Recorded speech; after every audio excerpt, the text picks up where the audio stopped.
Welcome everyone to Hotline League episode 53. There's so much to talk about on this episode. So much has happened the past week. Let's see. Cyril won StarCraft 2. Sea-Doo finally got his win in WoW Arena. Diablo Immortal, that's a really big one. What else? There's just a ton of information coming out this week about all sorts of exciting things. I think that's it. Was that it? I think that's the only thing that happened this week. I can't remember. But either way, all that and more coming up on Hotline League episode 53. And just a side note, this episode is sponsored by a mystery sponsor. Can't wait to tell you guys about them. We're getting close. All that and more coming up next. All right, so on this week's episode, let me go ahead and introduce our guests. First off, my constant co-host, we got Mark Zimmerman. How's it going, Mark? Great. I've been hanging out, and I got back from a week-long vacation in NorCal, so I'm excited to be back. Yeah, very good. And did you get a chance we were talking about this beforehand, but for those that are watching the VOD, did you get a chance to watch Worlds? I did watch Worlds, and it was kind of lame, but luckily there's a lot of drama afterwards that's been fun to keep up on. A lot of drama, okay. I haven't been keeping up on the drama as much. It's not like anything crazy. Well, it's just like... Well, we can get into it in a second. You can just catch me up on it before we get into calls. Our for the first time ever, we have Licorice on the show tonight as our guest. How's it going, Licorice? I'm doing good. I'm back in LA. Been playing some solo queue. I can't get to Masters, so that sucks. But apart from that, I've been doing good. Yikes! What have you been doing like to just chill out? Is it just League, or are you doing other stuff? Like, because everybody burns themselves out at Worlds, right? And then they come back and they're just like, I just want to chill. It's interesting to hear you're already grinding League again. Yeah, I mean, I've been playing some solo queue. Been playing some like PlayStation games and stuff too. Not too much, honestly. I mean, my sleep schedule is all sorts of messed up right now. So when did you wake up today? Like 6 hours ago, like 2 p.m. Yeah, that's. What are you late. playing on PS4? I've been playing Ratchet and Clank. I used to play them as a kid, and it's been fun. Not what I thought. Yeah, that was not what I expected. There's all these big titles that have come out, and you're like, yeah, Ratchet and Clank, family game, from bringing me back from the life. Go. Zazel wants to know, as he's in chat, he says, are we talking about the Shy versus Licorice on this stream? I've heard some rumors. Are there rumors around this, Licorice? There was a couple unfortunate scrim games with us versus IG. How did those go? Better than some unfortunate stage games versus them.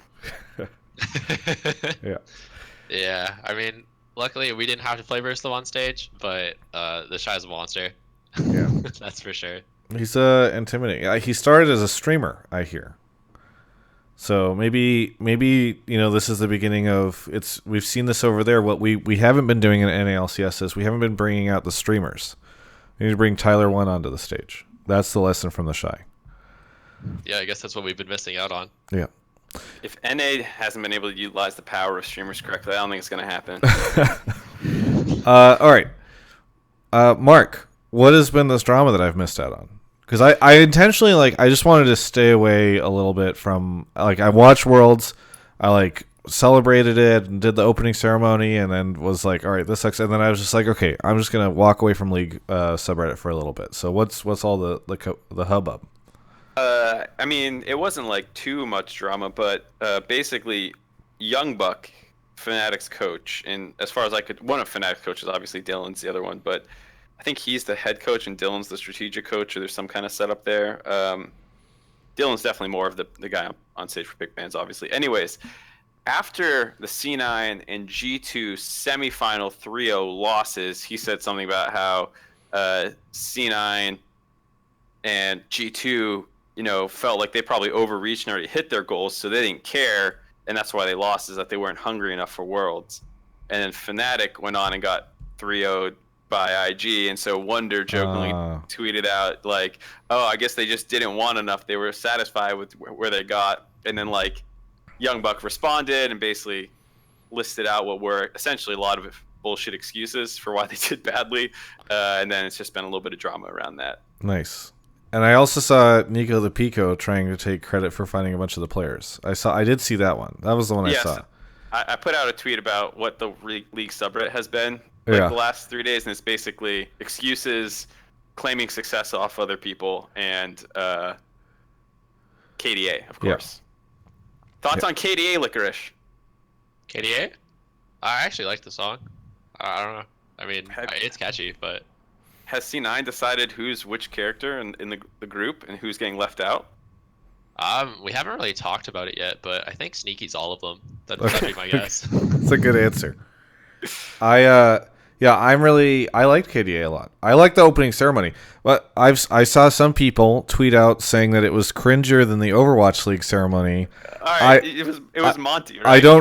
I forget who said it. I guess I kind of disagree with that. I thought the opening ceremony was pretty fucking epic. Listen, like I saw a lot, like some complaints about it, and I see where people are coming from. We're like, maybe I don't know. There was random stuff. Some people came off flat, maybe in their like presentation or whatever. But to compare it to the fucking DJ Khaled thing is like astronomically worlds apart. It's like comparing a regular bad play in football to like the fucking butt fumble, which is like all time one of the stupidest looking things. It was it's like, I mean, I don't know why you'd bring up your own horrible performance back into people's minds. I just for me, I really enjoyed it. I thought obviously like it looked a little like there was a couple issues with the AR, and you could see that they're like pushing technology and production as much as it possibly can.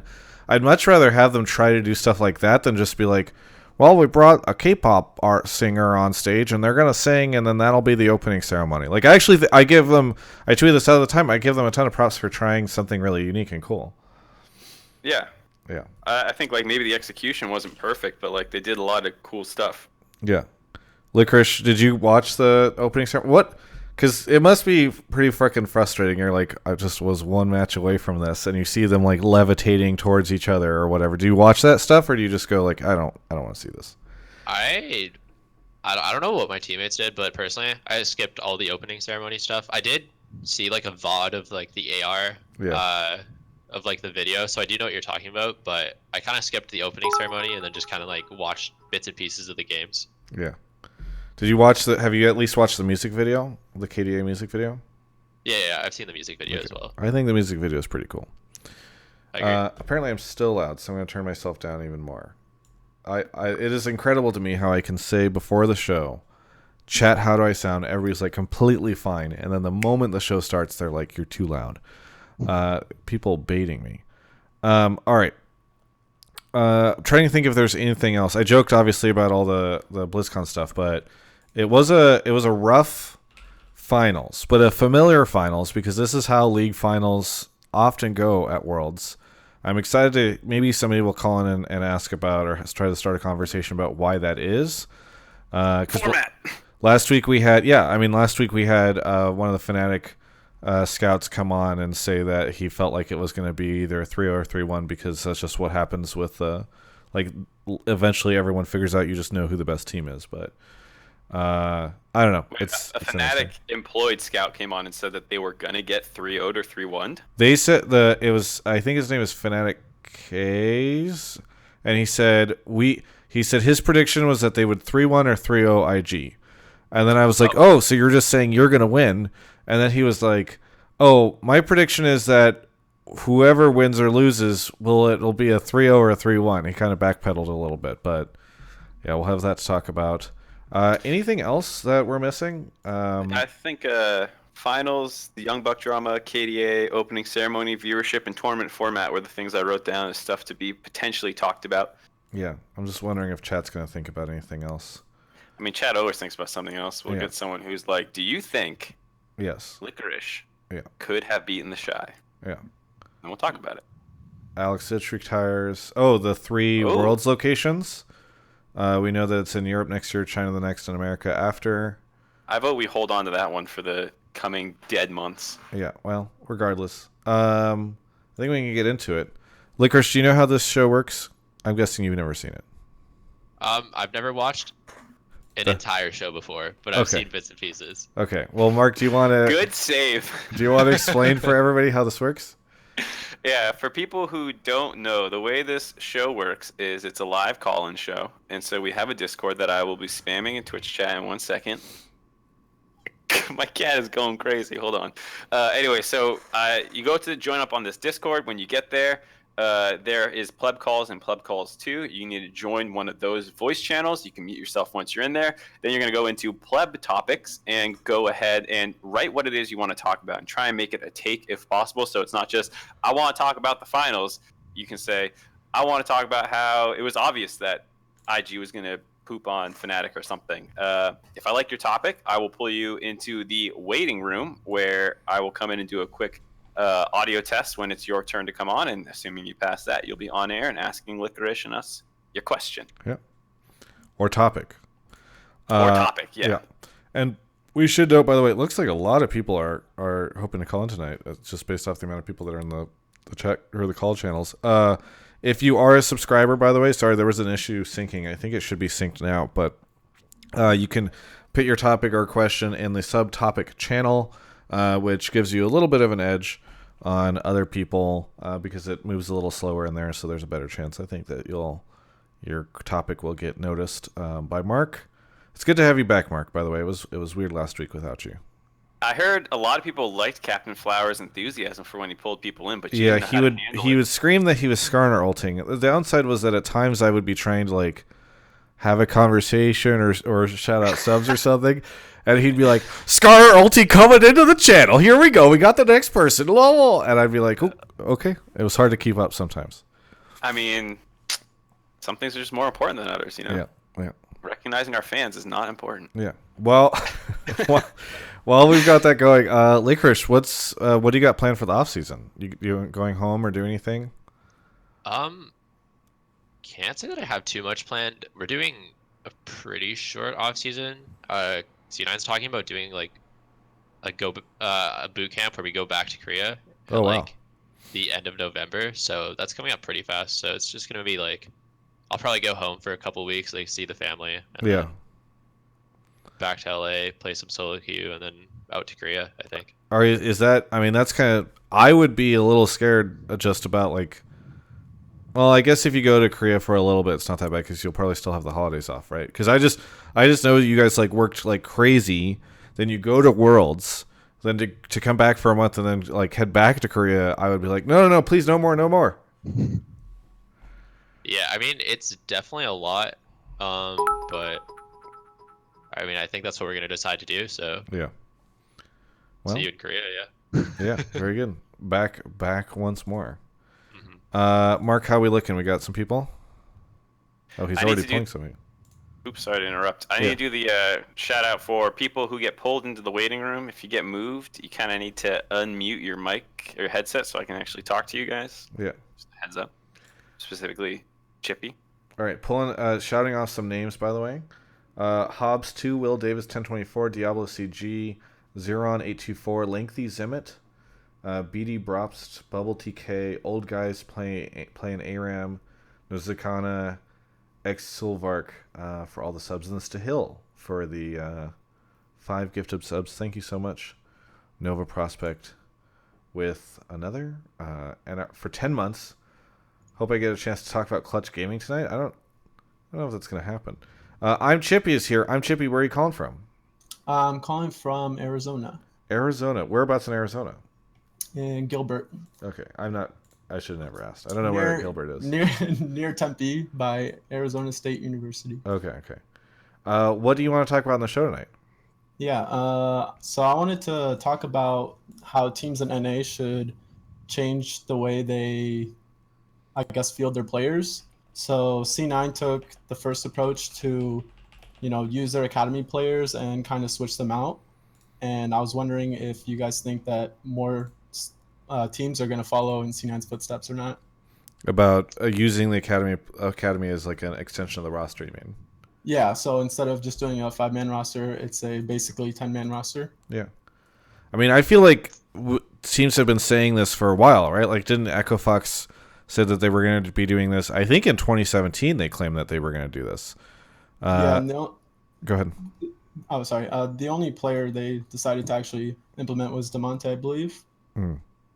And I don't know. I feel like it worked out for C9 because they were able to play so many different styles. Having Jensen and then Blabber was more like, I guess, aggressive, whereas Sven was more like a veteran, and they had, I don't know, Licorice, I guess, could talk about that more. But my other like side topic was kind of more how Licorice, I was curious on how Licorice was dealing with having to play with different players each week by week. Sure. I mean, it's a good topic. So Licorice, it's been basically, months and months now of you guys being able to work with the Academy, and you went through this whole thing in summer. Now that you're looking back, Worlds is done. What do you think about that whole experience? I mean, I think it was super good for C9. Like, I think that if we didn't have those Academy players that we like could pull from, then I don't think we would have like finished the split in second place, gone to finals, gone to Worlds. Like, I don't think, like, maybe we make playoffs, maybe we go to finals, but I don't think we would have gone to Worlds or anything. I think the issue you're gonna run into with other teams doing it though is that like we had like super good talent to pull from in Academy. Like, our Academy team won Academy Worlds, and like all the players on that team are like really good. Like, for Academy, they're like best in role for the most part, I think. Like, I think you can argue that. So I think it is a solid approach that teams could look at. Like, if they're having like stylistic issues with some players, or like they want to try a different style and that like doesn't suit players, I think they can do it. But I think that without the right players in Academy to pull from, I don't think it's gonna work super well. I think that makes sense, that it's less repeatable than people want to believe it is, because it's such a great success story for this split in this year. But like, the idea that you'll have, I mean, you guys have been saying it all the way back since like week 1. They're like, oh, we think we have the best 10-man roster in the LCS. Like, guess what? Not everyone can have the best 10-man roster in the LCS. Yeah, I mean, there's definitely like standout players in Academy that you could look to like swap in and out with LCS players. Like, Wiggly would come to mind as someone who like saw some playtime at the very end of summer, and he looked pretty strong in his showing, and like maybe he'll see more time next year. But I think that for the majority of Academy players, I don't see it working that well. Chippy, what do you think about that? Is it not repeatable, or do you think that there's some way that teams should approach it, or should they try to approach it anyway? I mean, what do you think? It does seem like C9 might be an exception to a rule here. I feel like more teams can do it. I think that some teams are scared for some reason. Like, when CLG got Wiggly, I feel like they should have tried to implement him way sooner. Like, he showed so much promise in Academy, and most people were saying like he has potential, like he's really good, and they were already pretty much out of playoff contention, like more or less. So they might as well have tried him. I don't know why they didn't. Yeah, I think CLG is an example of a team that probably should have done that earlier. I mean, another example would be Echo Fox, is a team that eventually brought up DeMonte and lost from their Academy team over the course of the year, but didn't really see any sort of improvement despite those roster moves, really. So I think teams could try more, but I don't think, it's just as simple as like, actually, you actually need to find the right players to then try and make these moves with, versus just every team should be making these moves. Like, Golden Guardians would not have been improved bringing anyone from their Academy roster up to their main roster, even though their main roster was the 10th place team. Yeah. I mean, my hope is that people take, I mean, Mark, you've been shouting this from the rooftops for a while, that people take scouting grounds and sort of the off-season opportunity to scout talent very seriously this year, because it does seem as though there's a ton. I mean, Licorice on this show right now is a testament to the fact that there's a ton of talent sort of waiting to be moved up to LCS, or seemingly there looks like there is. So it's really an interesting time, I think, for the league. I don't know, Licorice, if you have any other final thoughts on that. I mean, do you think that there are you aware? I mean, you're playing. Are there other players out there like waiting to get like grabbed and brought up? How special are you? Yeah. I mean, I'm one of a kind, man. There's no one else like. I don't know what else to say. Seriously though, I mean, sometimes I play solo queue, and then there's like players that stand out to me. I couldn't name any off the top of my head right now. I mean, you should tell their names to Jack. I think maybe not name them right now. Don't do the scouting for the other teams. Probably. I mean, when I was first like joining Challenger, I noticed like Blabber as a player. I think I like mentioned him in like an AMA I did at the time about how I thought he was actually like really good for a solo queue player. So there are like solo queue players out there who like show promise for sure. And I think teams can look to pick them up and maybe use them in like maybe not 10-man rosters, but just like split time rosters between Academy and LCS. I mean, I think it's doable for most teams, maybe, to like get some benefit out of using their subs, but I just think that putting in subs and then expecting to like have instant success, go to second place, and like do well in playoffs, like I don't think that's a thing. Yeah. I think it's also worth noting that like Licorice and the rest of those United like rookies from like 2 years ago, people have kind of, was it 2 years ago or just 1 year? I forget, but people have kind of had their eye on you guys for a while, and like it's no surprise that like everyone said you guys were going to be great, and then Zazal and you are beasting and definitely had a pretty good year, all things considered, on Golden Guardian. So like, it's, even though, you know, to the casual viewer, like maybe Licorice kind of came out of nowhere, I think people who are very involved in watching the Academy scene and Challenger scene would have seen this kind of coming. Yeah. Hey, thank you so much, Chippy, for the call. Anything you want to shout out at the end here?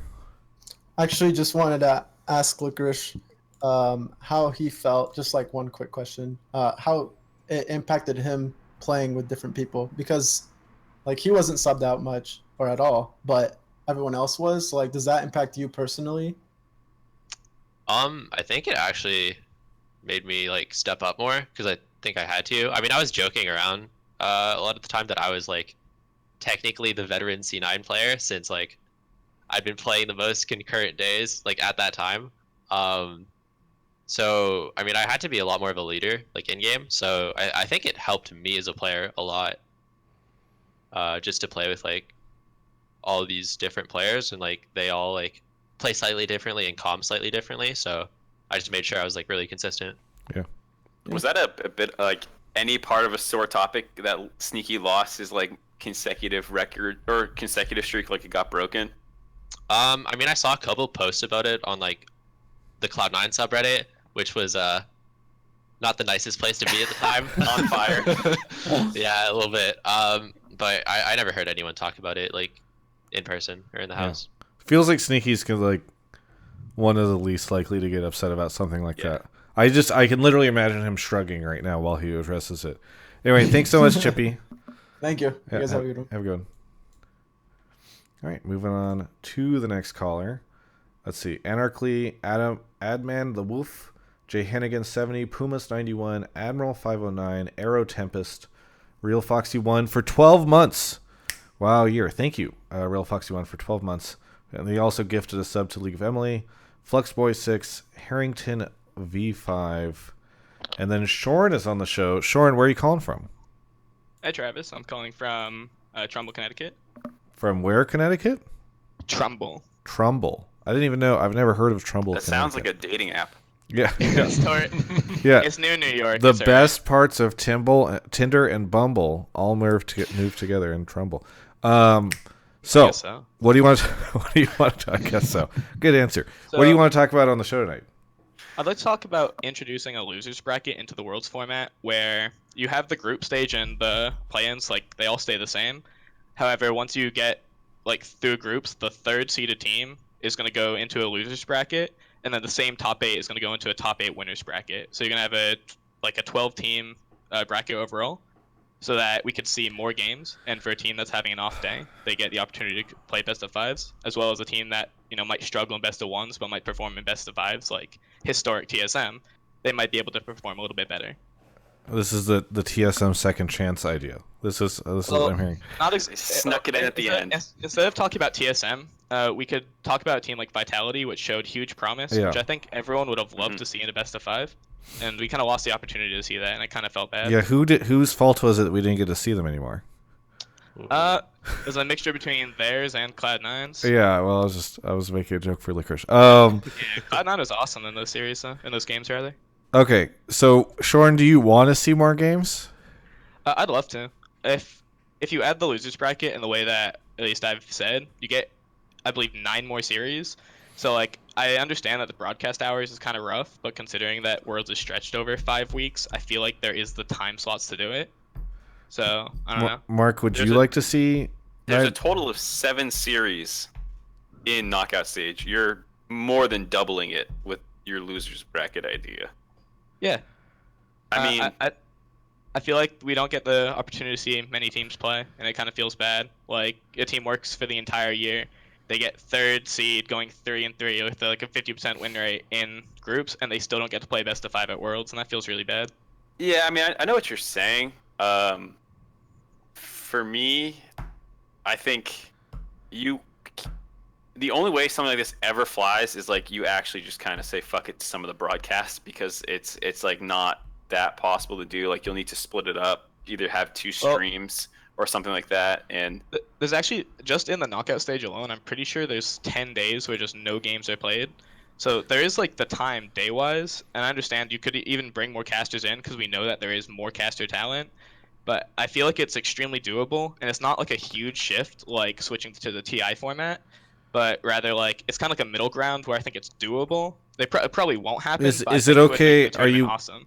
Are you willing to sacrifice the different locations for Worlds and like the stadiums, right? Like, and what if I told you that all of Worlds had to be played out in Busan in that one arena underneath this? Because those days that you're referencing that are where there's no games going on, those are days where like the entire production is moving to a new location and getting set up. Yeah, I understand. If in the event that you had to drop more locations, I'd be fine with it personally, because I want the tournament to be the most competitive that it can be, not like it to be just the most entertaining per like stream. That makes sense? Because I feel like the Riot broadcast right now, it's like a lot of value per stream, but it's not as competitive as possible. Yeah, and I think I don't. Did 100T come in 3rd? Yeah. Yeah. I don't know if it's more competitive if 100T gets to face off in the losers bracket against like a Vitality. But you would have seen them play versus Vitality play versus like Flash Wolves, and then one of those teams, or both those teams rather, I think, get to go on, where it's like you get to see teams that might have the chance to do something, actually do something. Or like KT, for example, who had a very close set with IG, you get to see them play like either Cloud9, G2, EDG, and it would have been really hype, I think. And then I don't think... Sorry? I was going to say, I don't think anyone disagrees with like, it's always enjoyable to see more teams play and stuff like that. Like, I don't think that's much of the argument. It's just, is this the right... Like, what are the problems with the Worlds format that you're trying to fix with this? And what are the costs, right? And doubling, I'm just saying, like, from what I can tell, you're somewhat fixing the problem that every World seems to have, whereas the finals might not have the best 2 teams in it. It seems like we get that problem relatively frequently. And it also gives teams more eyeballs, right? Arguably. But it comes at doubling the knockout stage cost, which is probably too high of a thing to take, realistically. Well, another thing is, I think that wasn't exactly considered, is the money that the teams get. I'm not sure how much of an impact like they really feel, but for example, like 2016, where H2K gets to be like top 4, they're getting a huge part of the World's prize pool, where they might not exactly deserve the ranking as top 4, so therefore they shouldn't be given that sort of compensation. Licorice, what do you think about all this stuff? I mean, if you play more games, you're also going to be sacrificing a lot of like the meta shift that usually happens at Worlds, because with the way it's so spread out right now, you play like one best of 5, then there's a week gap where you're scrimming a bunch of teams. You're going to come out with like new champions and like new picks, new counters, and like change the meta a little bit, because you like see the meta evolve like throughout Worlds. And then like if you cut into scrim time by like shoving more games together, then it's gonna be different for the players. And then also I just think like maybe if you move everything in the knockout stage to like best of 3, and then losers bracket is best of 3, and then the finals is best of 5, maybe you can fit it in better. But I mean, honestly, you're playing a lot already, so if you have the losers in a best of 3, that's fine too. But also, if you have the losers games, like loser bracket games in between the weeks where the winner bracket teams play, then the teams that are winning are getting rewarded a lot because they get the extra practice time, where a team that's losing still gets a second opportunity. However, they're losing days of practice. So it's not like it's so bad for them because they still get a second opportunity to play. Like, would you have liked to play G2, for example, at this tournament, and let's just say even play for just a third place? I mean, they could do that without a new format. They could just add like a third place match. I'm actually curious about this, Licorice, because I saw some people talking about it. Would you have liked to have played a third and fourth place match? Because my assumption is when a team realizes they can't make finals, they're like, fucking send me home. I'm done with this shit. Yeah, I mean, like now, since it's all over, I've had like a couple weeks to like come down from Worlds. Like, I'd say like right now, I'd like to play G2, but I think right after we lost, like, we just wanted to go home. Like, as soon as you lose, then like you're pretty much done for the most part. Yeah, I feel like that match wouldn't be very good. That plus the fact that, once again, what's the point of Worlds? It's to crown the best champion in the world, right? And like the third, fourth place match is essentially an exhibition match at that point. And I don't think anyone. You might have fans who would enjoy watching the games of it, but there's no stakes really, unless you're talking about like getting more money at some point. But I think the average viewer, not people on this show, not people who frequent Reddit probably, but a lot of other viewers probably actually don't really care that much about the third, fourth place match.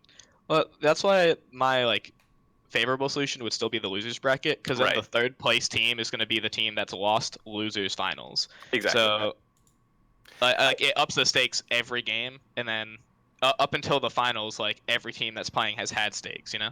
Yeah, I agree. I think third, fourth place match should never happen. But if you did introduce a losers bracket, different story. Yeah. I guess I'm just still not sold on double elimination. I understand conceptually how it's cool. I just haven't yet to hear an execution of it that makes me feel excited. I think for me, this is going to tangent a little bit, but like the problem with the World's format right now, the biggest problem with it by far is leaving group stage, treating all 1 and 2 seeds as the same strength, which happens from the group format. And that is where you get these like really weird brackets sometimes that leads to really lopsided matchups that get to the finals and stuff like that. The fact that like KT and IG are the same as Afrika, when like anyone with eyeballs knows that's not true.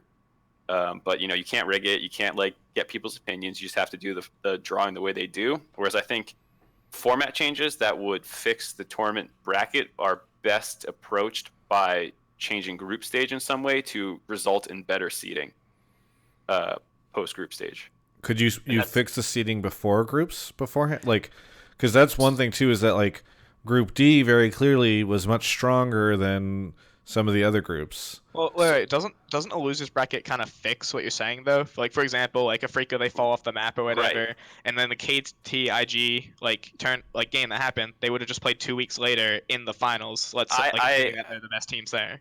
Absolutely. Losers bracket does fix it, but you are introducing 9 extra series to fix a problem that I think you can fix in other ways that are less disruptive to the overall tournament format, that doesn't require a complete reimagining of how it looks. That's my position. Not that losers bracket doesn't fix the problem, but that it attacks it in a huge, overly aggressive way. Could I ask then, if Riot were to implement the losers bracket, would you see that as a positive change from where they're at now? Even though it's not perfect. It 100% depends on execution for me. And I assume that's what most people are going to say. I think that's what it probably is going to come down to for most people. Licorice, any thoughts on any of this before we move on? I mean, a loser bracket, it's a lot of work, and I can see why they wouldn't want to do that. Like, the only other solution I can think of, and I really haven't thought about this a lot, because, like, I mean, I just play. Like, I play the matches I'm told to play, and then, like... Yeah, that's really, the pro player life. Anytime you ask a pro player about, like, a broad issue with the industry, they're like, I don't know, dude, I gotta go scrum. I'll talk to you later. Could I ask just one more thing real quick? So, like, if you added this bracket in, you're losing a lot of scrim days. Would you be happier, like, as a player, playing more games that matter throughout your time, like, let's say in Korea, than not? Because, like, scrim games, I know they help you learn, but they don't actually, like, matter in the same sense. They don't have stakes. So you'd replace the games with, like, low stakes with higher stakes. I think that if the Worlds is gonna take like I think we were in Korea for like a month and a half. I think if it's gonna take that long, then like I'd probably rather not play more games since like I'm already there so long that it's just gonna be like an insane amount of pressure if I'm playing like 2 matches like for my life every week, and then but it's like still gonna last the same time frame. Like that's just gonna be a lot of League. Interesting. Hey, Shorn, any final thoughts here on the way out? Not too much. You guys do like produce really great content. I really appreciate it. Hey, thanks. Hey, Thanks this for is a good calling in. call, You had a man. good topic for sure. Yeah, hope to talk to you guys soon. Yeah, Have a good one. Bye. So Travis, I'm going to force you to listen to my solution. Okay. You go back to 2 groups. There's 7 teams in them. Each team plays every other team 1 time in the group. So each team is still playing 6 games. The same way they play 6 Wait, games so right sorry. now. There's 7 teams in each of these groups, so 14 teams total? 14 teams total instead of 16. But you get you get 42 games over the course of the schedule as opposed to 48, if I did the math right. And everyone plays each other 1 time. And the way the seeding for these works is like LPL 1 on Group A, LPL 2 in Group B, and LPL 3 in Group A as well. And then you do the same thing with the LCK. So basically you'll have the 1 and the 3 seed from the 2 most dominant regions. Europe and NA get 1 seed in one, 2 seed in the other. You have the LMS 1 seed, the Vietnamese 1 seed, and then play-in teams. So there's a total of 5 teams in each group, and then the play-in stage pretty much plays the same way. And then instead of getting seeded into 2 brackets, they get 4 teams that get seeded into those 2 to round up the final ones. Sounds 2 groups of 7, so you still play 6 games, same time frame. Best of ones are pretty unsatisfying, though. Right, but you play best of ones already. You just play them days apart. Oh, I see what you're saying. Right. So instead of playing a double round robin, you play a single round robin, but you're playing more different teams. So you're still playing 6 games, but you'll have more teams in your group.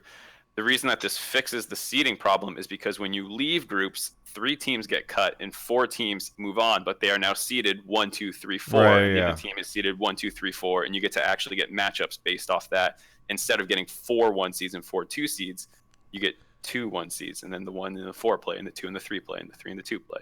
I need a whiteboard. All right. Yeah. Thank It's you. pretty simple, actually. It works out pretty well. Anyways, I'll shut up now. Twitch chat hates my idea. I mean, if I was to change that a little bit, I'd make it so like instead of it just being like LCK3 and LPL3, you'd. Oh wait, what? Did I? No, you're here. I can still hear you. I'm here. Keep talking. Okay. Instead of doing LPL3 and LCK3, like maybe you just do like the play-ins bracket, but you put LCK3 and LPL3 in as well, and then like you just do instead of 4 teams making it out of play-ins, you'd only have 2. Oh, where shit. like the 2 winners from each But side then, would just. would you have made it out?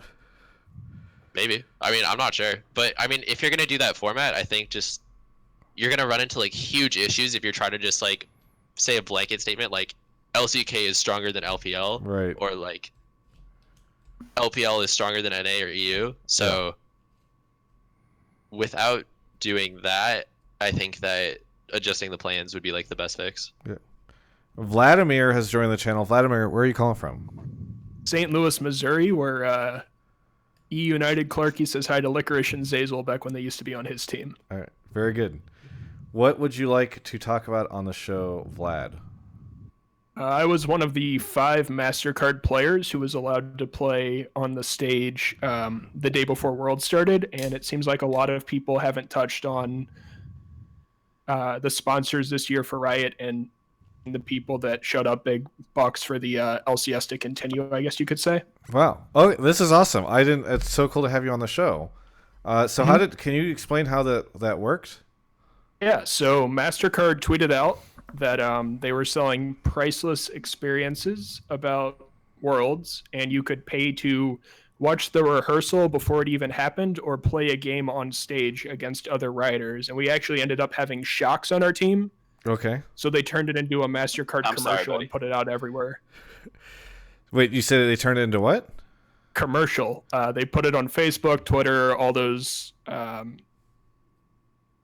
They ended up Social shooting media a stuff. professional commercial with us and putting it out there and saying, oh, MasterCard supports League of Legends, etc. That's cool. Okay, so you're a MasterCard holder, and that's how you were able to do it? You had to pay a small fee, and then they gave you like a gift basket. There was meetings with MasterCard professionals, and we were allowed access the day before backstage, which I can't really talk about, and then to the VIP booths where Acer Predator executive board was there, and the MasterCard reps were there as well. Did you get to watch with any like VIP people? I can't talk about that, but it was pretty cool. We were allowed to talk about. But you can't say if you watched with any pro players or anything like that. There's an NDA on certain stuff that I can't talk about. Oh, interesting. Okay. But can you say did you have a good time watching from the VIP area? Yeah, we actually also were able to sit underneath the stage when the players went over it. Oh, you were one of those people and beneath the levitating thing. Right, so they had a separate little area of like 30 seats for all the MasterCard people. And even the day before, we were introduced to like Fnatic walking by. Shocks ended up playing on our team, as I said. Saw Dash for a bit, and they just had different esports personalities come and say hi to us and thank us for supporting League. Did they know that did you know that the stages were gonna like go over the top of you? Yes. Okay. We had to sign a thing saying if it fell on top of us, that they were not held liable. Did you look at the form and you're like, okay, I'll sign it, I guess. Like it was. Yeah, it was one of those things. And then what ended up happening, I guess, is they had MasterCard had hired some freelancing photographers. Yeah. Pictures and videos of us playing games, and they just ended up turning it into an advertisement. Okay. All right. Well, that's really cool. Hey, I'm at the very least, I'm glad you called in just because I had no idea what that experience was like, and also I was like, who are these people with the stages going over the top of them? That's all pretty cool. Okay, so sorry, getting more into your topic though. What specifically did you want to discuss about it? So it was sort of hard to tell by the live stream, but we got to watch rehearsals the day before that happened multiple times, both with and without pyrotechnics, and certain teams on each rehearsal, like Fnatic did the first rehearsal, IG did the second, and one of the main criticisms was that Rise sounded really bad. Yeah. The singers came out in like sweatpants and they killed it. It was much better. And when it went live the next day, basically all of the MasterCard holders were wondering why it sounded so bad. We actually thought that there was something wrong with the microphones at first. Like a lot of people got the best when that happened, essentially. Interesting. Okay, so but your general topic is about just the sponsorship in the scene? Yeah, so there was a whole separate VIP area where Riot were entertaining people from the industry, from both Acer and MasterCard, and so they had their own little, and that was like under security and had a bunch of gaming chairs and like snacks and all that, where they essentially got to say thank you for coming out, look at how many people showed up, let's turn this into a PR opportunity. Yeah. But Riot did a lot. Vlad, what's your topic though? What's your take? It's just that Riot constructed a whole thing for their sponsors rather than just giving them seats and saying okay, and that they like had a full section for sponsors, so it shows that they're taking sponsorship of the NALCS seriously, that they would construct their own little building for just sponsors. Yeah. That's pretty cool. So, this is exciting to me because I heard back at Worlds several years ago that Riot was like not great at working with their partners, essentially, like that they didn't really take care of them that well, and it was just like not a priority at all. So hearing from your account that like there was a pretty premium experience for the partners at Worlds, that's a good thing. And I know a lot of people in chat or whatever might be like, oh, it's kind of boring, who cares about sponsorship or whatever, but like this is the stuff that's actually really important right now to the league, because I'd been concerned for a while that like Riot just hadn't really been building out any kind of this experience for partners, and these are the ways that you kind of keep sponsors happy and keep them around, as you give them good experiences and deliver on value. So I don't know, Mark, if you have any thoughts on that. No, I mostly pulled this one for you because I knew you would enjoy it as much as chat hates it, because they hate important things and they just want to hear Licorice talk about Sneaky's cosplay. Yeah. No, but I mean it's pretty cool to hear that for sure. I don't know, Licorice, did you? I guess I'm trying to think if there would have been any sponsor elements or anything for you to take part in before at Worlds, but I guess most of it was probably at finals, right? Yeah, I mean, as a player, I can't say that I noticed anything special or different. I mean, for plans, there was like the Acer Predator booths. Probably had those at groups as well, but I didn't see them there. I'm actually kind of surprised that they didn't like advertise this experience more, because this is like, I mean, I knew there was like a MasterCard thing that you could like sign up for. Yeah. But I didn't really know the specifics. I mean, maybe I missed it, but I didn't really hear much. So maybe there's gonna be something coming out about that, like your MasterCard like League of Legends experience, like some short video or something. But it sounds pretty cool, and I'm happy that they're actually like doing a lot for sponsors. That's awesome. Hey Vlad, thanks so much for calling in. It's actually really cool that you got to share that, and it sounds like such a cool experience. Thanks a lot for having me on. Yeah, have a good one. All right, on to the next caller. Are we on to the next caller, Travis? Oh, are we? Speaking of sponsors, guys, I have to tell you something. It's time for me to finally fess up. I know I have episode after episode you've been curious about this. You've been wondering my take. You've been wondering what the deal is with the sponsor. I can finally tell you, I'm so excited about the sponsor, guys. Whenever the mystery sponsor finally gets announced, you guys are going to be like, wow, that was so totally worth it. It's so great that like you were able to have that sponsor support you and Mark on Hotline League for the past couple of weeks. It's so awesome. It's still not Tidy Cats. Everybody always thinks it's Tidy Cats. But there's going to be a pretty cool announcement. They make a great product. We're doing some cool stuff with them. You know what? I'll tease this. It's not just Hotline League. That's why this is taking a bit longer to get this sorted. But it's going to be broader than a Hotline League sponsorship. I'm probably not supposed to say that, but it's going to be cool. It's also nothing to do with cats, everybody. I'm sorry. It's not cats related or anything illicit like some of you guys are thinking. Anyway, thank you so much to our mystery sponsor for their continued support. Mark, you want to go pull the next person? Actually, I want to ask a question. I didn't pull this person in time. I think they left. But Enoxy had been spamming for quite a while. Who does he think is the better player, Licorice? Who does Licorice think is the better player? The Shy or Rookie? Both of them are obviously mechanical gods and a clear cut above others, but it felt like the Shy was styling a little bit harder in the finals. But a lot of people generally consider Rookie the better player. So what does Licorice think? Who's the better player? I don't know, man. I actually kind of wonder if like they would know who the better player is, because I'm sure they practice, like a lot of their champions are super similar, so they probably practice against each other. I'd be super curious to be able to like watch what that looks like. I mean, you scrimmed against IG a little bit, right? Yeah, we did scrim them a bit. Watched them play throughout Worlds. Who got slapped harder, you or Jensen? Wow, that's a tough one. It was really close. it was pretty close.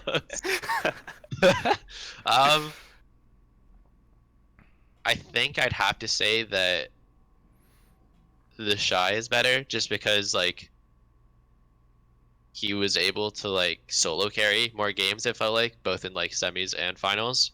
So I think that in the Worlds tournament he had a better performance, but I'm not sure if I'd say he's like the better player, like straight up. Cool.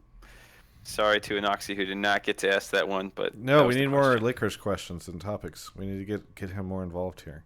This is a problem whenever you have a pro player on, people call in, they're like, I want to talk about league format changes, and I'm like, pro players like, I just want to scrim, all right? Just want to play League of Legends.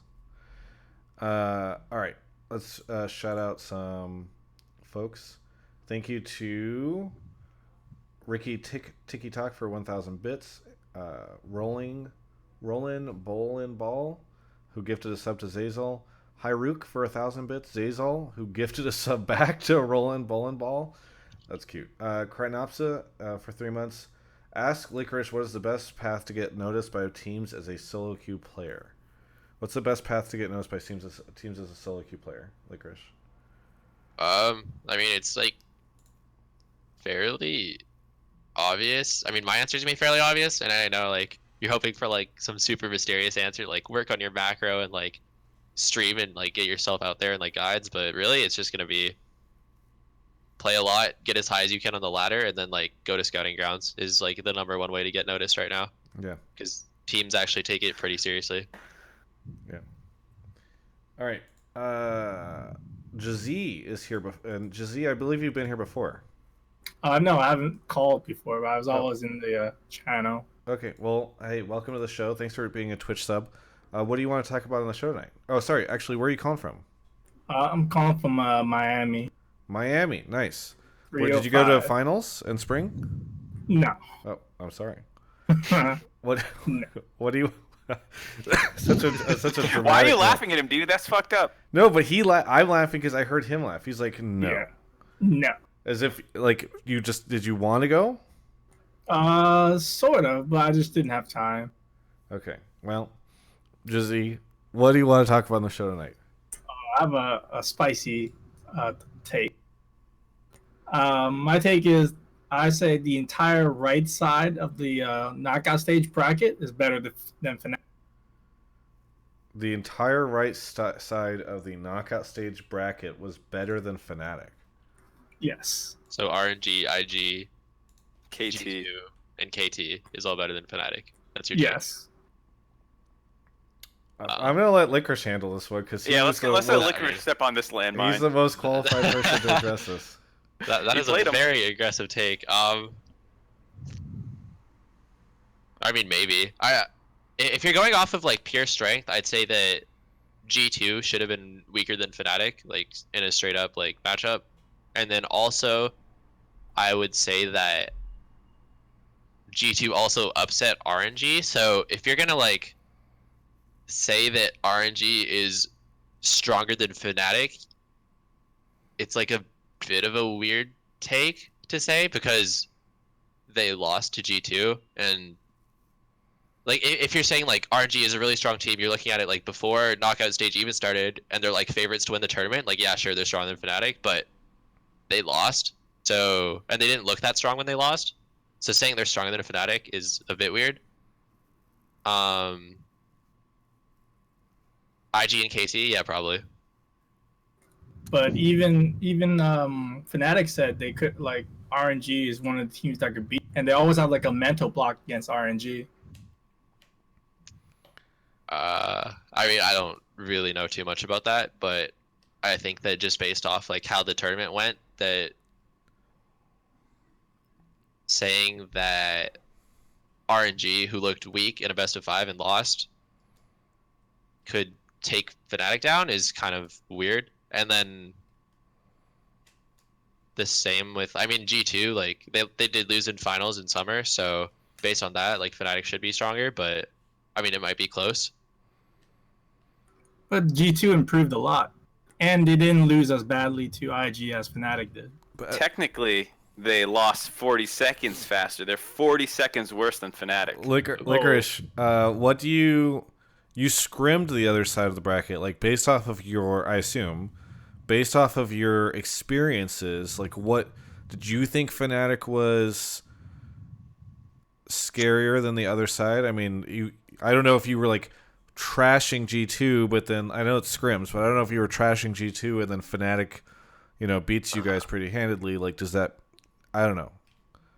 I mean, unfortunately, I don't know too much about the strength of teams since we were actually avoiding G2 in scrims. We scrimmed IG a couple times, and then we were scrimming mainly Korean teams as well, just to like make sure there was like no risk of like I don't want to say like yeah, like I mean that is the reason why. Like I'm not gonna say they are gonna do it, but if you can avoid the possibility of like 2 players hanging out over food and like casually talking about like champion counter picks, then like you'd want to avoid that. So I don't know too much about the strength of like G2 going into semifinals or the strength of Fnatic, but I mean, we were cheering when we found out that we were on the left side of the bracket, so I will say the left side did look a lot weaker than the right side. Yeah. Yeah, I mean, like the right side. Let's say there are 4 tournament favorites through it. You know, like RNG, KT, IG, and Fnatic. One side had 3 tournament favorites. One side had 1. No offense to C9, but like that, like going into the tournament, you would have said that. And then watching the tournament, the team that was the closest to IG through the knockout stage was KT. And maybe RNG flops, and they're actually not a tournament favorite because they got beaten by G2. Still has 2-1, right? I don't know. Yeah, I mean, I'm not going to argue that the left side is stronger than the right side. I'm just going to say that saying that the entire right side was stronger than like Fnatic is probably not true. I call it crazy. Hmm. I think Fnatic was probably the 3rd best team at Worlds. I would say KT is probably better. You're not going to be able to ever prove this to anyone because there's no real evidence for that other than like KT play IG closer, but transitive property is like a weird thing to talk about. But I think just in terms of like watching them play, KT did look actually really good. Yeah. JZ, any final thoughts on the way out? No, that was just a spicy take. Just trying to throw it out. No, it was good. It was good. I appreciate it. Thank you so much. Oh, no problem. All right. We've got some more callers to go. Moving through folks quickly tonight. Smeems. Somebody says I missed their resub. I don't think I did. Let's see. Sorry, Krynopsa, Smeems, Event Nexus for 9 months.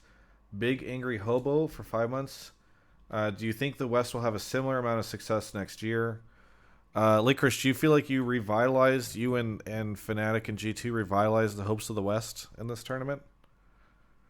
I think that it looks a lot closer than it's ever looked before, but I still think there's like a lot we need to fix before we're actually there as like a Worlds contender to actually win. Yeah. Like in the last week of scrims, like I said, we were scrimming like Korean teams, like the Korean teams that didn't make it into Worlds, like Kingzone, Griffin, Damwon, which I think some of the Fnatic players were even talking about as like looking like a really strong team. But those 3 teams looked like a lot stronger than a lot of the teams at Worlds even did. So yeah, What I miss? I think that there's still a long ways to go, but I think it helps like very much with like everyone's mental outlook on like, yeah, like the gap isn't that big and we could actually like have an impact at Worlds. Yeah, Did you just hype the that Challenger Korean team and Griffin? Yeah, Griffin, Kingzone, and Damwon were like the 3 teams we were scrimming. Yeah. Leading into semis, and they all looked like stronger than Worlds teams, basically. Sorry to cut off Russian, who's about to ask a question, but no offense, did those scrims go well? No. Do you think that the fact that you didn't have a team that you could beat that you were scrimming, did that negatively impact your performance, do you think? Yeah, no, for sure. I mean, we were like leading into semis, we were getting like clapped in every scrim game, and like we were just having like really poor quality practice. But I thought you guys said scrim's going well. Can't. Yeah, that was a that was a meme. That was an XD. Oh, it's just it came out. It was yeah, because Zazel said you guys are a very like scrim results focused team. Yeah. Maybe in the future, Jack needs to just pull like 5 random guys from solo queue and let you guys beat up on them, and then be like, "Oh, look, you guys are doing so great! Go conquer the world." I mean, we were joking about that a bit. We actually flex queued a couple of games before the finals, just so we could have a positive experience together. You win those? Yeah, we did win those. We took them down. Thank God. Well, all right. Well, I think it's interesting. I think that does matter. So like have someone that you're beating in scrims to be like, look, we're not crazy, we're not stupid. Like, you know, these strategies do work sometimes. Yeah. Yeah. I mean, we actually had a similar problem going into summer finals actually, where we were scrimming TSM and we were just getting like clapped every game, and then we went into finals, got 3-0'd by TL, And then going into gauntlet practice, we were like, okay, let's not scrim strong teams and let's scrim like the weak teams that we have available and like fix our mistakes from there. And like if we struggle against these weak teams, then obviously we have like huge problems we have to fix. So we started scrimming Clutch Gaming, who was looking like the weakest team in the gauntlet at the time, and we were still losing to them. And then we were like, okay, like, or we weren't losing to them, but it was like pretty even. We were like, okay, like we have a lot of problems to fix, but since we're not getting destroyed in scrims, it was like pretty noticeable what we actually had to change. And then we were able to go into gauntlet and look a lot stronger as a team. Yeah, somebody in Twitch chat called it smurfing scrims. You guys literally going down trying to find.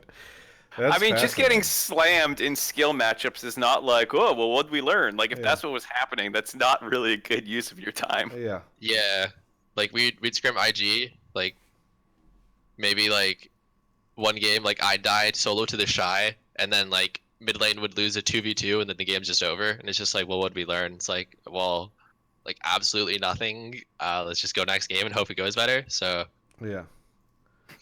All right. You see Twitch chat right now? Don't read it. Hey, don't read it. Look right they've been spamming that for a while. We'll bring it up this later. this is the most it's gone. Yeah, they've been going crazy. Well, I'll bring it up later. The biggest surprise in that huge story from Licorice, by the way, was that Clutch was screaming before Gauntlet. I was shocked to hear that. I had no idea. Russian is here. Russian, where are you calling from? I am in Edmonton, Alberta, Canada. My boy Licorice is from Calgary, if I'm not wrong. Is that right? Yeah, that's right. Yeah. Hell yeah. Not the location I was expecting to hear you were from. Most people don't know. Yeah, I don't. All right. Anyway, what do you want to talk about on the show? So I sort of have two things. But first off, I want to sort of directly ask Licorice.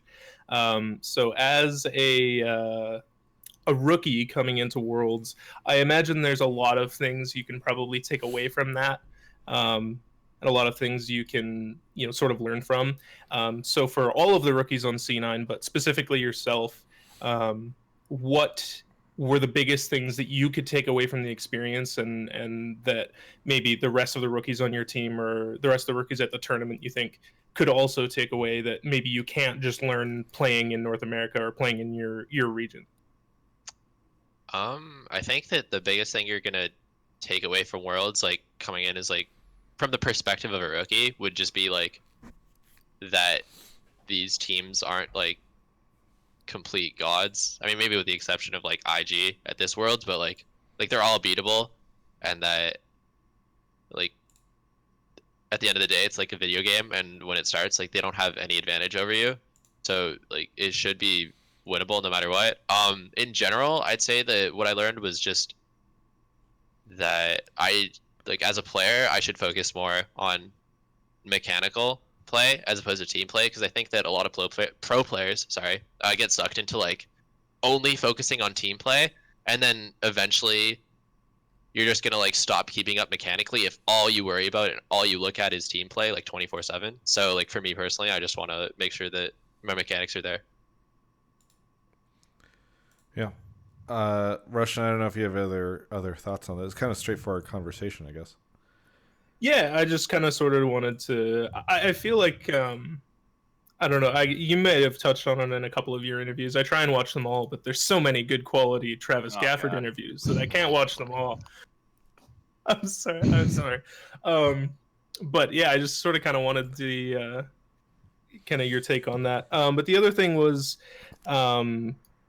exactly what sort of everyone can take away from this world. So obviously, a lot of people have been talking about the skill gap closing, or just in general, the gap closing. But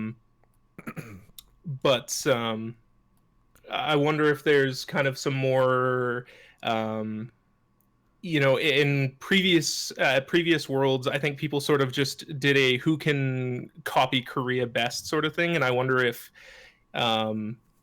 if some other regions in North America as well can sort of take that back to their home regions and be better, at home and at Worlds. Licorice, do you think that in the past, because like I see this repeated all the time, and I never know if it's true. And I know obviously, you're not a veteran when it comes to Worlds, but do you think that it's just always a let's just copy the Koreans, and that this year like that was the thing that changed? I mean, I don't have too much experience, obviously, since I like was coming in as a rookie, so I didn't play in the previous Worlds. I was Right. only like watching as a spectator. I think that, I mean, my honest take on it is that the Koreans like got too far ahead of themselves with their like take on the meta, where it's like they were playing League of Legends like it was basically a solved game, and like to a certain extent it is, where like they do a rotation and then you shouldn't be in a certain spot because like if you are, they could kill you. But since in like Korea, when they were playing against teams, they already moved past that, where like teams tried it and then they got shit on for doing that and then they stopped doing it, that they like moved past it and then they kind of forgot like the basic reasons for why they play like they do. So you can catch them out a lot, like making mistakes. I think it's that specific thing happened a lot of times in like lane swaps back when those were a thing. Is like people understood that like, well, the 4-0 push it or beats like this strategy. Like when eventually the 4-0 fast push strategy like overtook the other ones, and that's like what everyone did. But sometimes people would do things wrong that like if you weren't actually ready to punish would beat the 4-0, because like you're assuming no one's going to be in topside jungle because they're all going to be bot side also 4-0ing, and then like you just kill their jungler who's not grouped up with his team correctly. It's like, is that the kind of stuff you're talking about where like they're just kind of skipping steps because this is just how the meta's played? Yeah, like that's kind of where I'm talking about, where like they should, like if you push a wave, then you have to wait for like someone to show on the wave before you make a play. But like they push the wave and then they're like, well, a Korean player would come pick up that wave, because if they're trapping and we just wait them out, like they'll just lose out eventually. But they forgot that like they have to wait for someone to like show on the wave, and then they walk in and like there's 4 people sitting in a bush and you just die. Yeah, I think that's super cool. Also, on the topic of the meta, like, do you think I felt like watching there were like more skill matchups being played in solo lanes than we're used to seeing, that like resulted in a lot more heavy focus on laning phase this tournament? Did you feel that way, or I mean, you were in other worlds and stuff, but like you've been playing through tank metas before, so.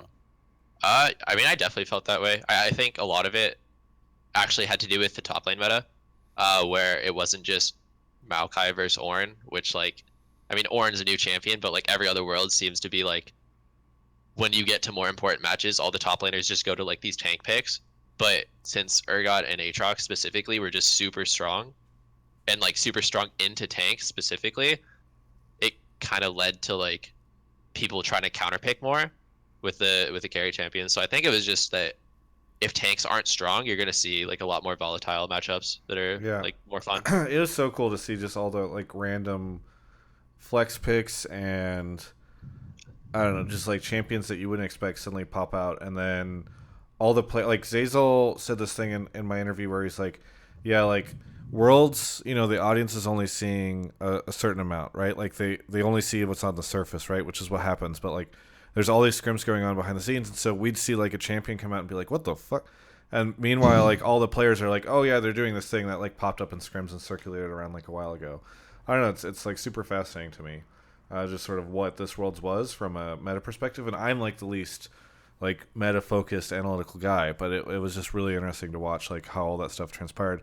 Also, is it safe to say that Vitality just like single-handedly like forced everything to change across? Like it seems like they caused this ripple across. I don't know if they're getting how much of that is a Western narrative that we all want to believe versus like, do you think they really did influence everyone's kind of meta? I don't know if they influenced everyone's meta. And I mean, coming into Worlds, we knew we had to play our own style, kind of. Like, Reaper's actually, like, a huge, like, throughout the whole year. Like, that's what he was talking about, how he wants to play champions, like, we're comfortable on and we're good at.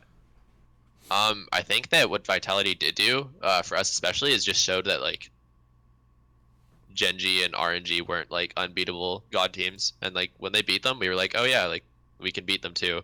So,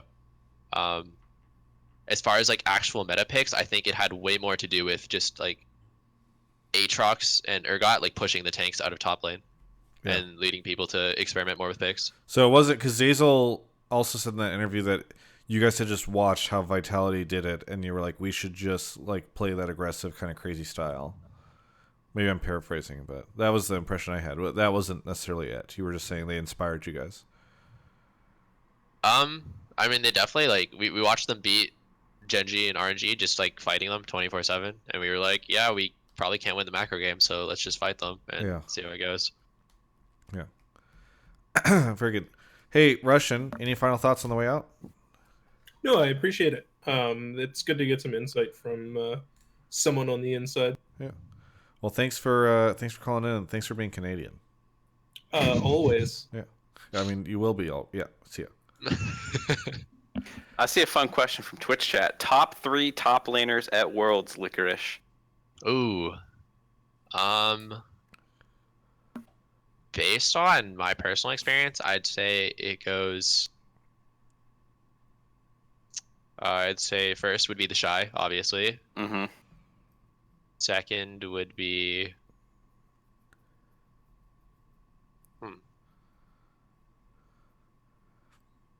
You can keep thinking on it. It's tough. Is it Wonder? Is it Whippo? Is it? I mean, it could be Smeb, but I don't really know. So maybe I'll leave Smeb like out of this discussion. Is it Keen? I'd say 2 and 3 would probably be Keen, and then maybe Wonder. Like that'd probably be my top 3.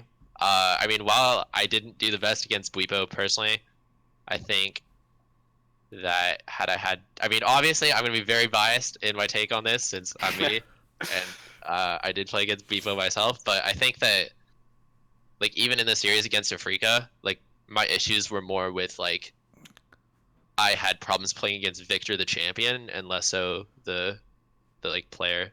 Yeah. And I think that like had I had different matchups, like it probably would have gone very differently. The Echo was not a good choice. Yeah, the Echo was we didn't actually. So like I said, scrims were going super badly leading into semis. So we actually stopped scrimming like 2 days before semis, and we were just playing like a ton of solo queue and a ton of scrims, or a ton of solo queue and then like a little bit of flex queue towards the end there. And I never actually got to practice Echo in scrims, and it was more just like I was playing some 1v1s and I thought it looked pretty good, and then we pulled it out on stage. I appreciate you admitting that, because watching you play Echo, no offense, like you died a lot of times without ulting damage and stuff like that. Yeah. And like that's like the difference, you know. No, like I'm sure you know this obviously. Like that's what really makes like good Echo players is like how well they use their ultimate and stuff like that. And so I was like, this doesn't look like something he has much experience on. Yeah. I mean, whatever, that happens. Shit happens. Yeah. So I mean, I like personally, I'm gonna be a bit biased, but I'm gonna say that like had like we played different matchups or we had like the space to ban the Victor in like either the Afrika series or the Fnatic series, I think top lane would have looked a lot different. By the way, some people might give you guys crap for when you just said that you stopped scrimming. What? Yeah, do you want to elaborate on that before people? Okay, so like what I said before about the finals, where we like in summer's finals we like stopped scrimming TSM and we went to Clutch Gaming, and we were like.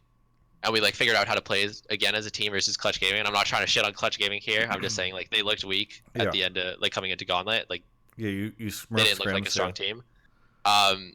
We didn't have anyone to like smurf scrims against in Korea. Like the weakest team we could play was Damwon Gaming, and like we saw like if you were looking at like Fnatic players' Twitters, like I think Reckless tweeted out like they're a world class like caliber team. Like if they were here, like Korea would have been in the knockout stage. So like that was like the weakest opponent we could face, and we were just like we couldn't play well as a team, and we were just like getting smashed like individually in like every lane. So at that point, like we decided like it was just straight up better to just like play solo queue, fix our mechanics, and then just try to play like as a mechanically strong team. Yeah.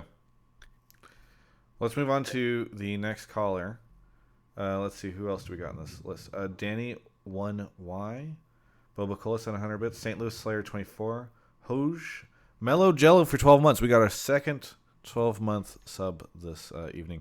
Kyle0808 gifted a sub to Sunny XK, Brawler, Yukon, Squeak the Week, 9 months, Chest Turtle, Ferdy IRL, keeping an eye on that. Sir Malefac for 4 months.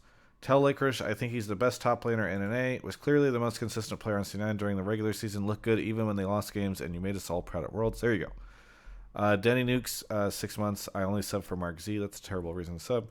Connor H, 314.